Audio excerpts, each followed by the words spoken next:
প্রথমবারের মতো জাতিসংঘের ৭৯তম সাধারণ অধিবেশনে যোগ দিতে যাচ্ছেন অন্তর্বর্তী সরকারের প্রধান উপদেষ্টা নোবেলজয়ী ডক্টর মোহাম্মদ ইউনূস।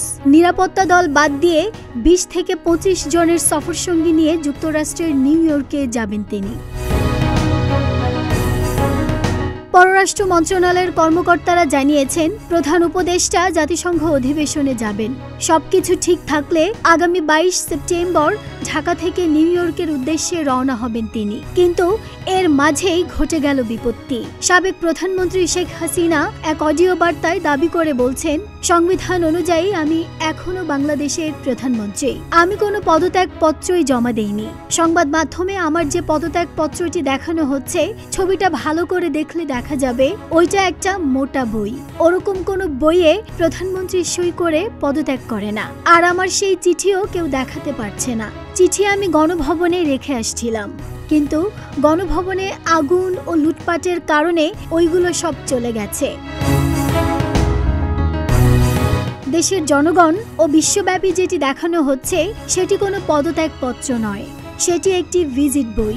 পদত্যাগপত্র কখনো ওরকম বড় ও মোটা আকারের হয় না। এছাড়া আমাদের সংবিধানের ৫৭ অনুচ্ছেদ অনুযায়ী প্রধানমন্ত্রীকে যেভাবে পদত্যাগ করতে হয়, আমার কিন্তু সেইভাবে পদত্যাগ করা হয়নি। সুতরাং সংবিধান অনুযায়ী আমি এখনো বাংলাদেশের ইলেক্টেড প্রধানমন্ত্রী। শেখ হাসিনার এমন বক্তব্যের পরে বাঁধে বিপত্তি। দেশের নাগরিকদের অনেকেই প্রশ্ন তুলছেন, তাহলে জাতিসংঘের সাধারণ অধিবেশনে কি নতুন সরকার অর্থাৎ ডক্টর ইউনূস যোগ দিতে পারবেন নাকি পারছেন না? জানা গেছে, জাতিসংঘের নিয়ম অনুযায়ী কোনো দেশের সাংবিধানিক বর্তমান নির্বাচিত প্রধানমন্ত্রীর পদত্যাগ ছাড়া অন্য নতুন কোনো সরকার বৈধতা পায় না।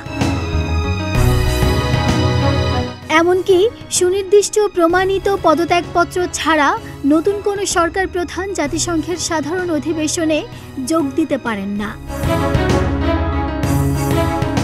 এদিকে একাধিক গণমাধ্যম সূত্র বলছে, এবারের জাতিসংঘের সাধারণ পরিষদের উচ্চ পর্যায়ের ৭৯তম অধিবেশন আগামী ২৪ সেপ্টেম্বর শুরু হবে, চলবে ৩০ সেপ্টেম্বর পর্যন্ত।